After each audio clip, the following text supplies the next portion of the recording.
English grammar का आज का टॉपिक है हमारा डिटरमिनर्स। तो डिटरमिनर्स क्या होते हैं, कहाँ हम इनको यूज करते हैं और कैसे हम वाक्य इनसे बनाते हैं, ये हम आज के टॉपिक में देखेंगे। बहुत ही इंपॉर्टेंट टॉपिक है, बोर्ड क्लासेज में भी आपके आता है काफ़ी में, और गवर्नमेंट एग्जाम्स में भी काफ़ी क्वेश्चन इस पर पूछे जाते हैं। ठीक है, तो स्टार्ट करते हैं। डिटरमिनर्स क्या होते हैं? डिटरमिनर्स को हम बोलते हैं निर्धारक शब्द। निर्धारक का मतलब किसी भी बात का या किसी भी वाक्य का निर्धारण करने वाले शब्द क्या कहलाते हैं? डिटरमिनर्स कहलाते हैं। देखिए इसके थ्योरी पढ़ते हैं। ऐसे शब्द जो वाक्य में किसी संज्ञा से तुरंत पहले प्रयोग किए जाते हैं। ठीक है, अब संज्ञा क्या होती है? नाउन, जो हम इंग्लिश में बोलते हैं, उसे जस्ट पहले इनका यूज किया जाता है। तो एक चीज ध्यान रखनी है, संज्ञा से तुरंत पहले इनका प्रयोग किया जाता है और इस बात का निर्धारण करते हैं। तो डिटरमिनर्स क्या निर्धारण करते हैं कि किसकी बात हो रही है। ठीक है, मतलब वाक्य तो हमने बना दिया पूरा, अब वाक्य में किसके बारे में बात हो रही है या कितनी बात हम कर रहे हैं उसके बारे में ये निर्धारित कौन करता है? डिटरमिनर्स हमारा इसको निर्धारित करता है। ठीक है, तो डिटरमिनर्स क्या हुआ? ऐसे शब्द हैं जो वाक्य में संज्ञा से तुरंत पहले प्रयोग किए जाएंगे और इस बात का भी निर्धारण करेंगे कि किसकी बात हो रही है वाक्य में और कितनी ज़्यादा उसकी बात हम कर रहे हैं। ठीक है, तो ये दोनों चीज़ें इसमें इंपॉर्टेंट है। अब इसके टाइप्स क्या होते हैं डिटरमिनर्स के? फर्स्ट तो होता है आर्टिकल्स, सेकंड होता है डेमोन्स्ट्रेटिव्स, थर्ड होता है पजेटिव्स और फोर्थ होता है क्वांटिफायर्स। तो हमारे पास 4 टाइप के डिटरमिनर्स होते हैं। 4 टाइप के डिटरमिनर्स हम पढ़ेंगे इसमें। कई जगह आपने देखा होगा आपको डायरेक्ट डिटरमिनर्स बता दिए जाते हैं, जैसे मैंने, मच, मोर, फ्यू। ठीक है, टाइप्स आपको नहीं बताए जाते। तो जबकि हम क्या देखते हैं यहाँ पे डिटरमिनर्स के 4 टाइप्स होते हैं। तो ये 4 टाइप्स पे ही डिटरमिनर्स क्या है, डिपेंड है सारे, इनसे ही आपको सारे डिटरमिनर्स मिलेंगे आगे, और यही हम इस टॉपिक में आज के में पढ़ेंगे पूरा। ठीक है, तो फर्स्ट होता है हमारा आर्टिकल्स। आर्टिकल्स क्या होता है? ये हमने लास्ट वीडियो में इसी पे बनाया पूरा एक टॉपिक आर्टिकल का, उसकी लिंक भी मैं डिस्क्रिप्शन में आपको डाल दूंगा इसी में। ठीक है, तो आर्टिकल्स होते हैं ए, एन और दी का प्रयोग करना, ये तीनों हम बोलते हैं आर्टिकल्स। तो आर्टिकल्स भी क्या है? एक तरह के डिटरमिनर्स ही हैं जो कि क्या करते हैं? वाक्य में निर्धारण करते हैं। अब है दूसरा डेमोन्स्ट्रेटिव्स। अब ये थोड़ा इंपॉर्टेंट है, ये आपको देखना है। डेमोन्स्ट्रेटिव्स क्या होते हैं? डेमोन्स्ट्रेटिव का मतलब होता है किसी भी चीज को दिखा रहे हैं किसी भी वाक्य के थ्रू, जैसे this, that, these and those, ये चारों क्या है? डेमोन्स्ट्रेटिव डिटरमिनर्स हैं। जैसे अब इनके एग्जाम्पल हम कैसे देखेंगे। और एक चीज भी आपको सबसे ज्यादा जो ध्यान रखनी है इंपॉर्टेंट, कि ये जो डेमोन्स्ट्रेटिव डिटरमिनर्स हैं ये प्रोनाउंस भी होते हैं। क्या होते हैं? प्रोनाउंस। अब प्रोनाउंस कब बोलेंगे हम इनको, वो भी हम कंडीशन देखेंगे। डिटरमिनर्स कब बोलेंगे वो भी कंडीशन देखेंगे। ठीक है, तो 2 कंडीशन हमारे पास होती है जब इन चारों डेमोन्स्ट्रेटिव डिटरमिनर्स का जब हम यूज कर रहे हैं, तो हम कहाँ पर वाक्य में इनका यूज कर रहे हैं इस पर निर्भर करता है कि हम इनको प्रोनाउंस बोलेंगे या डिटरमिनर्स बोलेंगे। ठीक है, तो अब देखिए जैसे दिस है, तो दिस को हम क्या बोलते हैं? ये है या ये, हम बोलते हैं ना this book, this pen, this stand, या जो भी कुछ हम बोलना चाह रहे हैं। तो this is a cute baby और दिस बुक इज माइन। अब इन दोनों वाक्य में क्या डिफरेंस लग रहा है आपको? ये वाक्य दिस से स्टार्ट हो रहा है, ये भी दिस से स्टार्ट हो रहा है। ठीक है, पर एक जो चीज है मेन, ये क्यूट बेबी क्या है यहाँ पर, इसमें क्या है? ये इस वाक्य का सब्जेक्ट हो गया हमारा पूरा। ठीक है, तो अब ये जो वाक्य है इसमें क्या हो रहा है? दिस के बाद में कोई भी सब्जेक्ट या कोई भी नाउन नहीं आएगा। ठीक है, अब ये क्या है? This book is mine. अब ये बुक क्या है यहाँ पर? ये नाउन आ गई आपके पास इसमें। अब ये देखिए आपको इतना सा डिफरेंस पता लगा कि दिस के बाद अगर जस्ट कोई भी नाउन आ रही है तो ये क्या कहलाएगा यहाँ पर? डिटरमिनर कहलाएगा। ये आपको ध्यान रखना है। यानी ये जो चारों वाक्य है दिस, दैट, दीज और दोज, इनके जस्ट बाद में कोई भी नाउन आती है, ये देखिए हमने शुरुआत में पढ़ा था, किसी संज्ञा से तुरंत पहले प्रयोग किया जाता है। संज्ञा है बुक, जस्ट पहले प्रयोग किया है तो क्या कहलाएगा? डिटरमिनर कहलाएगा। यहाँ इससे काफी पहले प्रयोग किया है, इसके बाद तो क्या है? एक सहायक क्रिया लगाई हमने, ये जा रहे हैं वाली। ठीक है, तो सहायक क्रिया है, हेल्पिंग वर्ब है। अगर जिसके आगे हेल्पिंग वर्ब है तो यहाँ पर डिटरमिनर नहीं कहलाएगा, यहाँ पर क्या कहलाएगा? एक प्रोनाउन कहलाएगा सिंपली। ठीक है, ये नाउन है, इसका प्रोनाउन ये कहलाएगा, जबकि नाउन से जस्ट पहले लग रहा है तो यहाँ पर ये डिटरमिनर कहलाएगा। अगर इतना सा डिफरेंस आपको आया है समझ में तो आप इजीली आगे बढ़ सकते हैं। ठीक है, इसके बाद है डेट। डेट का मीनिंग बोलते हैं वह या वे या वो। ठीक है, फिर है दीज और दोज। अब इन चारों का क्या है? दिस और डेट तो हम बोलते हैं हमेशा सिंगुलर यानी एक वचन के लिए, दीज और दोज बोलते हैं हमेशा प्लूरल यानी बहुवचन के लिए। तो ये भी आपको ध्यान रखना है, दिस और डेट आता है एक वचन के लिए, दीज और दोज आता है बहुवचन के लिए। यानी एक ही करता हो या एक ही बात, एक ही व्यक्ति या एक ही चीज के बारे में बात कर रहे हो तो हम बोलेंगे दिस या डेट का प्रयोग करेंगे। और दीज और दोज कब करेंगे? जब बहुत सारे लोग हैं, बहुत सारी चीजों के बारे में हम बात कर रहे हैं। ठीक है, तो दिस का मतलब यह है, डेट का मतलब वह है, इनका मतलब ये होगा, दीज का मतलब ये या दोज का मतलब वो। तो अब इनमें बस डिफरेंस क्या है? सिंगुलर के लिए ये अब देखिए वह का प्रयोग कैसे करेंगे, दैट इज माय कार। अब माय कार क्या है यहाँ पर, ये कार क्या है, नाउन हो गई। अब दिस तो यहीं पर प्रयोग कर लिया हमने शुरू में, इसके बाद हेल्पिंग वर्ब, तो ये क्या बन जाएगा हमारे लिए, प्रोनाउन है यहाँ पर, ठीक है। और ये है दैट कार इज माइन। अब ये क्या है, कार क्या है यहाँ पर, नाउन है, नाउन से जस्ट पहले दैट लगाया है, तो यहाँ पर क्या कहलाएगा, डिटरमिनेंट कहलाएगा। जैसे हमने ऊपर वाले एग्जाम्पल में देखा था, ठीक है। सारे एग्जाम्पल ऐसे ही हैं, पहले प्रोनाउन का एग्जाम्पल है, फिर डिटरमिनेंट का एग्जाम्पल है। जैसे दीज आर माई बुक्स, ये है मेरी बुक्स हैं, तो माई बुक्स क्या हो गए यहाँ पर, ये तो नाउन हो गई बुक्स, और दीज क्या हो गया यहाँ पर, ये प्रोनाउन की तरह इस्तेमाल कर रहे हैं हम यहाँ पर, ठीक है। अब दीज बुक्स, अब देखिए दोनों बात के एक ही है, अर्थ दोनों का एक ही है। दीज आर माई बुक्स, ये मेरी बुक्स हैं, दीज बुक्स आर माइन, ये बुक्स मेरी है, या ये किताबें मेरी है। वाक्य का अर्थ तो दोनों का एक ही है, पर इनको जब हम प्रयोग कर रहे हैं दीज का, यहाँ दीज का प्रयोग पहले कर लिया तो प्रोनाउन के रूप में होगा, यहाँ दीज बुक्स के जस्ट पहले लगाया तो यहाँ डिटरमिनेंट के रूप में इसका प्रयोग होगा, ठीक है। अब दोज यानी वो, 2000 रेड रोजेज, वह क्या है, रेड रोजेज हैं, तो यहाँ पर क्या है, प्रोनाउन की तरह इस्तेमाल कर रहे हैं रेड रोजेज के लिए। और दोज रोजेज आर रेड, तो यहाँ पे क्या हुआ, रोजेज है हमारे पास, उसके पहले हमने लगाया दोज, तो यहाँ पे किसकी तरह इस्तेमाल होगा, ये डिटरमिनेंट की तरह, ठीक है। अर्थ दोनों का एक ही है, बस दोज का प्रयोग आपने कहाँ पर किया है, यह निर्धारित करना ही क्या कहलाएगा, डिटरमिनेंट कहलाएगा। जैसे हमने शुरुआत में पढ़ा है, निर्धारक शब्द होते हैं, ये निर्धारित कर रहा है कि किसके बारे में बात हो रही है, तो यहाँ पे बात हो रही है रोजेज के बारे में, तो ये क्या कहलाएगा यहाँ पर, डिटरमिनेंट कहलाएगा, ठीक है। एग्जाम्पल है इनके, और आपको जैसे जैसे हम आगे बढ़ेंगे वैसे वैसे और क्लियर होते जाएंगे। तीसरा डिटरमिनर है हमारे पास पजेटिव्स, ठीक है। तो पजेटिव्स क्या होते हैं, इनको हम हिंदी में बोलते हैं संबंधवाचक, यानी किसी भी चीज़ का अगर संबंध बताया जा रहा है किसी भी वाक्य में, यानी हम बोलते हैं ना इसका, उसका, मेरा, तुम्हारा, ये सब क्या होते हैं, पजेटिव्स कहलाते हैं, यानी संबंध दिखाने वाले डिटरमिनर्स। जैसे हिज हो गया, her, your, our, my, dear and its, तो ये सब क्या है, एक संबंध दिखाते हैं। जैसे हिज का हो जाता है उसका, हर भी मतलब उसका, योर यानी तुम्हारा, और यानी हमारा, माय यानी मेरा, देयर यानी उनका, और इट्स यानी इसका, तो ये सब का एक संबंध दिखा रहे हैं, मेरा, तुम्हारा, हमारा। हम बोलते हैं दैनिक जीवन में कई वाक्य हम काम भी लेते हैं, तो जब भी हम संबंध दिखा रहे हैं किसी भी वाक्य में, तो वहाँ हम यूज करेंगे पजेटिव डिटरमाइनर्स, ठीक है। अब देखिए इनके एग्जाम्पल हम देखते हैं, और इससे पहले देखिए इन शब्दों के तुरंत बाद एक संज्ञा या नाउन होती है, ठीक है, संज्ञा को हम नाउन बोलते हैं। तो ये जो भी शब्द आएंगे, is, her, your, over, my, there, ठीक है, इनके जस्ट बाद आपको क्या मिलेगी, एक नाउन दी जाएगी, ठीक है। तो हम क्या बोलेंगे, इनको डिटरमिनर बोलेंगे, कि उस नाउन के साथ कुछ निर्धारित करेंगे हमेशा, ठीक है। अब देखिए हिज का हम यूज में लेते हैं, हिज को हम बोलते हैं उसका, यह कब काम में लेते हैं, पुल्लिंग के लिए लेंगे हमेशा, और एक वचन के लिए काम में लेंगे, सिंगुलर होगा और पुल्लिंग होगा, ये आपको ध्यान में रखना है। तो हम बोलेंगे his friend is a teacher, यानी उसका दोस्त क्या है, एक टीचर है, तो ये क्या है, जस्ट एक नाउन हो गई इसके बाद। अब देखिए हिज फ्रेंड, उसका दोस्त एक टीचर है, तो उसका, इससे संबंध बता रहे हैं उसका दोस्त से, ठीक है। तो उसका में क्या हो गया, हमारा पजेटिव डिटरमिनर हो गया। और भी एग्जांपल्स हो सकते हैं, जैसे his father is a teacher, his mother is a teacher, कुछ भी हम बोल सकते हैं। सेकंड है हर, हर का मीनिंग भी क्या होता है, उसका, तो ये किसके लिए हम काम में लेते हैं, स्त्रीलिंग के लिए काम में लेंगे हमेशा, एक वचन के लिए काम में लेंगे, सिंगुलर होगा और स्त्रीलिंग होगा। फीमेल के लिए ये होता है मेल के लिए, ये होगा फीमेल के लिए, ये मेल और ये फीमेल के लिए, ठीक है। अब इसमें लड़की के लिए हम कैसे बोलेंगे, her brother is a student, उसका भाई क्या है, एक विद्यार्थी है। हर ब्रदर, यहाँ संबंध दिख रहा है उसके भाई से, तो ये भी क्या हो गया, एक पॉजिटिव डिटरमिनर हो गया हमारे लिए। अब क्या है, इज ए स्टूडेंट, एक विद्यार्थी। अब देखिए यहाँ पे थोड़ा सा डिफरेंस आपको लगेगा इसमें और इस वाक्य में। यहाँ तो मैंने बोला उसका भाई, अब एक यहाँ है हर मदर, तो मैं क्या बोलूँगा, उसका माता थोड़ी बोलूँगा, क्या बोलूँगा, उसकी माता, यानी उसकी माता क्या है, एक टीचर है। तो उसका और उसकी में क्या डिफरेंस हुआ, अगर इसके वाक्य के बाद अगर कोई पुल्लिंग शब्द आपको मिल रहा है, ब्रदर, फादर, ठीक है, तो हम क्या करेंगे, उसका बोलेंगे लड़की के लिए भी।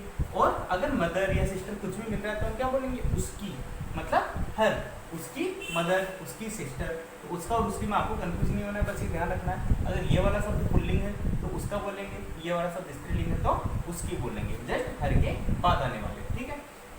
इसके बाद योर, यानी तुम्हारा। योर क्या करते हैं हम, ये एक वचन में भी काम में आता है, बहुवचन में भी काम में आता है। हम एक व्यक्ति को भी बोल सकते हैं योर, और बहुत सारे जब समूह को हम संबोधित कर रहे हैं उसको भी हम क्या बोल सकते हैं, योर बोल सकते हैं।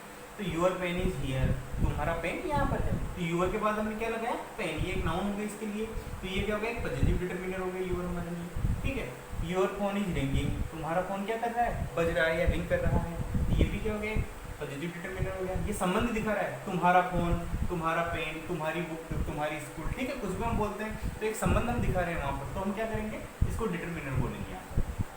अब अवर यानी हमारा, ये हमेशा किसके लिए होगा, बहुवचन के लिए काम में लेंगे हमेशा, ठीक है, ये प्लूरल के लिए काम में आएगा। और books are cared on the table, हमारी किताबें कहाँ रखी हुई है, टेबल पर रखी हुई है। अवर बुक्स ये क्या होगी, हमारी किताबें, यानी संबंध बता रहा है हमसे, किताब किसकी है, हमारी, तो हम क्या बोलेंगे, अवर बुक्स, ठीक है। मैं बोलूँ अवर स्कूल इज ओपन, हमारी स्कूल खुल गई है, या अवर बस हैज अराइव्ड, हमारी बस क्या हो गई है, आ गई है, ठीक है। तो ये है माई। अब माई का मतलब होता है मेरा, ये होता है निजवाचक और हमेशा सिंगुलर ही काम में आएगा, क्योंकि खुद तो क्या होते हैं, हमेशा सिंगुलर होते हैं। तो मेरा किस में काम में लेंगे हम, सिंगुलर के लिए। माई ब्रदर इज कमिंग, मेरा भाई आ रहा है, तो संबंध किससे दिख रहा है, मेरे भाई से, माई ब्रदर मेरा भाई, तो ये क्या हो गया, पॉजिटिव डिटरमिनर हो गया। माई पेन इज ब्लू, मेरा पेन कैसा है, नीला है, तो माई क्या हो गया यहाँ पर, डिटरमिनर हो गया, और पेन से संबंध दिख रहा है इसका, ठीक है। तो ये चीज़ हमने देखी कि जस्ट इनके बाद क्या है कि एक नाउन आपको दी जाएगी। अब देयर होता है उनका, बहुवचन के लिए काम में लेंगे हम, प्लूरल के लिए। Their parents were not present, उनके पेरेंट्स क्या थे, प्रेजेंट नहीं थे, या मैं बोलूँ उनकी बस आ गई थी, तो देयर बस हैज अराइव्ड, उनकी बस आ गई थी, ठीक है। तो ये उनके लिए काम में आएगा, ये भी उनसे संबंध दिखाने के लिए, मतलब दूसरे लोगों से, बहुत सारा जो समूह होता है, देयर मतलब उनका, ठीक है। इट्स यानी इसका, इट्स हम कब काम में लेते हैं, ये चीज़ आपको ध्यान रखनी है। इट तो क्या होता है, एक प्रोनाउन होता है, इसको हम यूज कैसे करते हैं, देखो अगर इट हम प्रोनाउन के रूप में यूज कर रहे हैं तो डिटरमिनर नहीं कहलाएगा, जैसे it is a pen, it is a book, ये केवल क्या कहलाता है, प्रोनाउन कहलाता है। पर इट से जब हमने बोला पूरा इट्स, तो ये क्या हो जाएगा, एक डिटरमिनर बन जाएगा। एक चीज़ और ध्यान रखनी है आपको, ये तो क्या है, इसी का पॉजिटिव वर्जन है। इट को ही हम अगर संबंधवाचक में परिवर्तित कर रहे हैं, इट शब्द को यानी इट प्रोनाउन को हम संबंधवाचक में परिवर्तित कर रहे हैं, तो हम क्या लिखते हैं, इसको इट्स लिखते हैं हमेशा। इट्स क्यों लिखा, क्योंकि हम इसको क्या बना रहे हैं, संबंधवाचक शब्द बना रहे हैं। अब इसमें हम क्या नहीं लगाते, एपोस्ट्रोफ नहीं लगाते कभी भी, जैसे हमने कई बार देखा होगा, कई मार्कर में ऐसे मिलता है इट्स, तो ये क्या है, ये गलत है, ये तो क्या हो जाएगा, अलग मामला हो जाएगा बिल्कुल ही। इट्स क्या है, केवल एक डिटरमिनर के रूप में जब हम प्रयोग कर रहे हैं, तो हम क्या करेंगे, केवल इसको इट्स सीधा ही लिखेंगे, ये एपोस्ट्रोफ नहीं लगाएंगे। क्यों नहीं लगाएंगे, क्योंकि एपोस्ट्रोफ लगाते ही क्या बन जाएगा, इट इज, यानी यह है, ये फिर क्या करेगा, किसी स्थिति को दिखाएगा। It is a pen, it is a ball, तो इट्स ए बॉल बोलते हैं हम, इट्स ए पेन, तो वो क्या होगा, ये तो अलग चीज़ हो जाएगी बिल्कुल। इट इज के रूप में हम काम में लेते हैं जब एपोस्ट्रोफ लगेगा, एपोस्ट्रोफ नहीं लगाना है। अगर हाँ, एक चीज़ और ध्यान रखिए, अगर हम किसी भी व्यक्ति के लिए या कोई भी चीज़ के लिए बोल रहे हैं, तो हम वहाँ पर एपोस्ट्रोफ लगाते हैं हमेशा। जैसे मैं बोलूँ राम्स सन, तो यहाँ पे हम क्या लगाते हैं, एपोस्ट्रोफ लगाते हैं राम के ऊपर। क्यों लगाते हैं, क्योंकि हम संबंध दिखाते हैं, राम का, राम की, राम के, ठीक है। जैसे मोहन, सीता, गीता, ठीक है, तो वहाँ पर हम एपोस्ट्रोफ लगाते हैं। पर इट के साथ संबंध दिखाते समय हम कभी भी एपोस्ट्रोफ नहीं लगाते हैं, इट्स को क्या लिखते हैं, सीधा लिखते हैं। अब इसका एग्जाम्पल देखिए, the plant is in its pot, plant कहाँ है, इसके पॉट में है। इसके बाद जस्ट एक नाउन आई है, इट्स क्या हो जाएगा, यहाँ पर हमारा डिटरमिनर हो जाएगा। तो ये क्या है, इसके घड़े में, इसके घड़े में, किसके घड़े में, प्लांट क्या है, खुद के घड़े में, खुद के मतलब इसके घड़े में। The bird is in its house, bird कहाँ है, इसके घर में है, किसके घर में, खुद के घर में, ठीक है। एक संबंध दिखा रहे खुद से ही उसका, तो ये क्या हो गया, हमारे पॉजिटिव डिटरमिनर्स हो गए। चौथे जो डिटरमिनर्स है हमारे पास, वो होते हैं क्वांटिफायर्स। तो क्वांटिफायर्स क्या बोलते हैं, क्वांटिटी जब हम बोलते हैं, कोई भी मात्रा होती है, तो इसको हम क्या बोलते हैं, परिमाण बोलते हैं। यानी कोई भी मात्रा, कोई भी संख्या या किसी भी चीज़ के बारे में हम अगर क्वांटिटी के बारे में बात कर रहे हैं, तो इंडिकेट द अमाउंट और क्वांटिटी, कोई भी अमाउंट और क्वांटिटी बताता है किसी भी चीज़ की, ठीक है। तो ये क्या कहलाता है, क्वांटिफायर्स कहलाते हैं। तो ऐसे डिटरमिनर्स जो किसी भी चीज़ के बारे में उसकी मात्रा या संख्या बता रहे हैं, वो कहलाएंगे हमेशा क्वांटिफायर्स डिटरमिनर्स, ठीक है।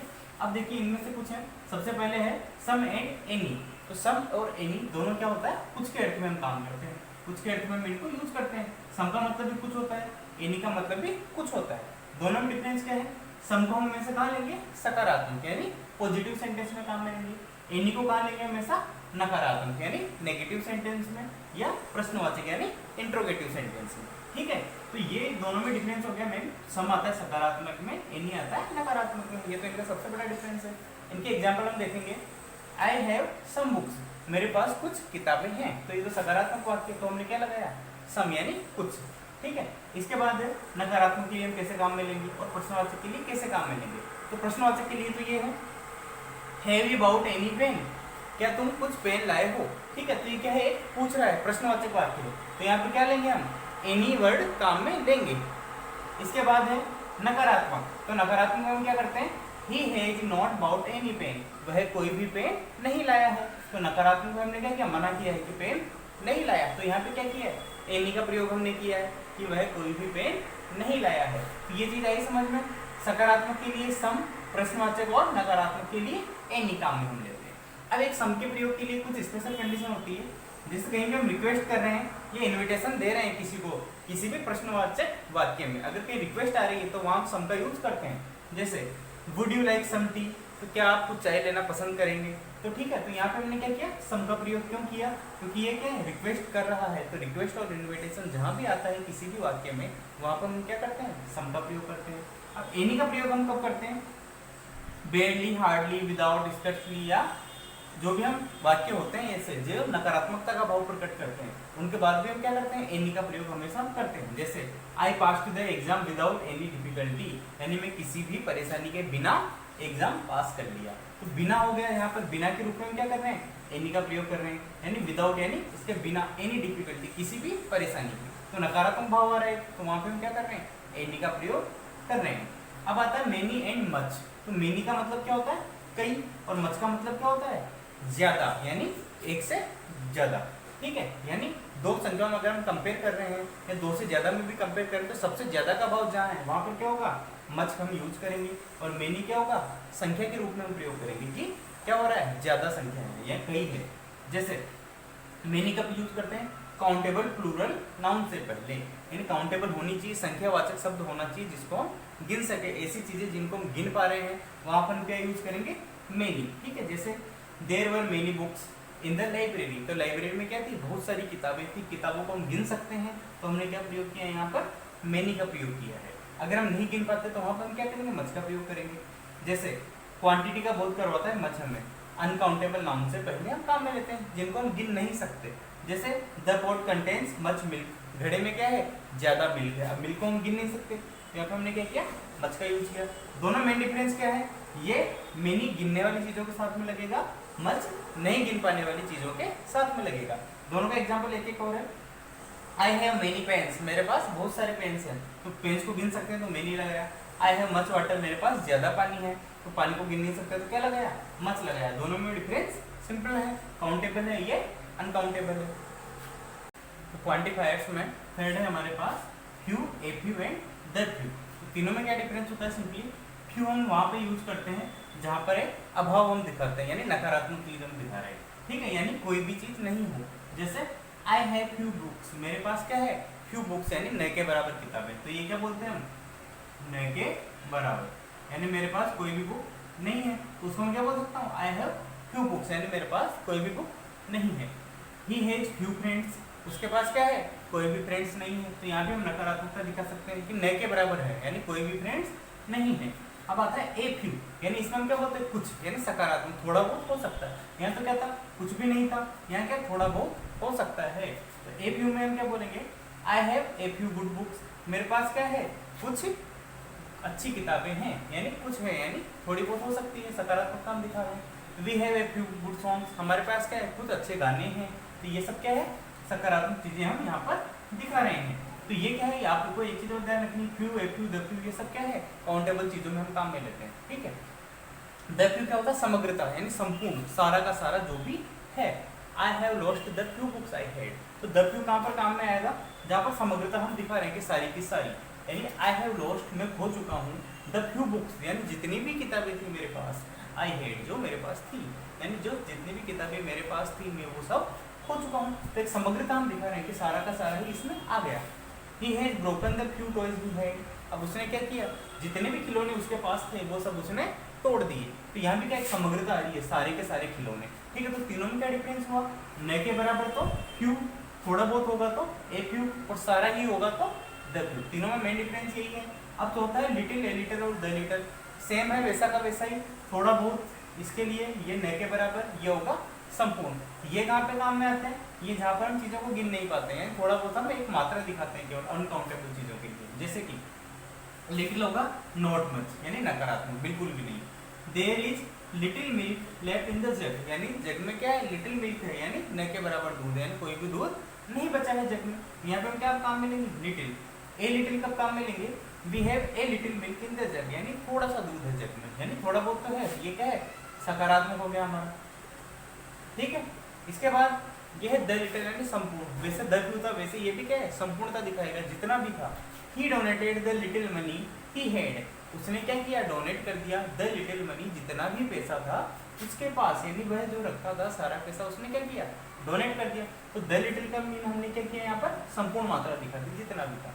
इसमें भी वही क्या होगा, न के बराबर, थोड़ा सा और सारा, तो ये दोनों क्या है, एक दूसरे से सेम है। बस आपको ये ध्यान रखना है, यहाँ पर काउंटेबल चीजें याद लेते हैं हम काम में, यहाँ पे अनकाउंटेबल चीजें हम काम में लेते हैं। इसके बाद ईच एंड एवरी, दोनों का प्रयोग हम क्या करते हैं, प्रत्येक चीज के लिए। ईच को भी हम क्या बोलते हैं, प्रत्येक, यानी हर एक, और एवरी को भी क्या बोलते हैं, प्रत्येक, यानी हर एक। दोनों में डिफरेंस क्या है, ईच को हम कब काम में लेंगे, जब दो या दो की तुलना की जा रही है, ठीक है, दो या दो से अधिक भी हम बोल सकते हैं, और निश्चित संख्या आपको बताएंगे, जैसे कि each of two girls is present, यानी दोनों में से हर एक लड़की क्या है, प्रेजेंट है।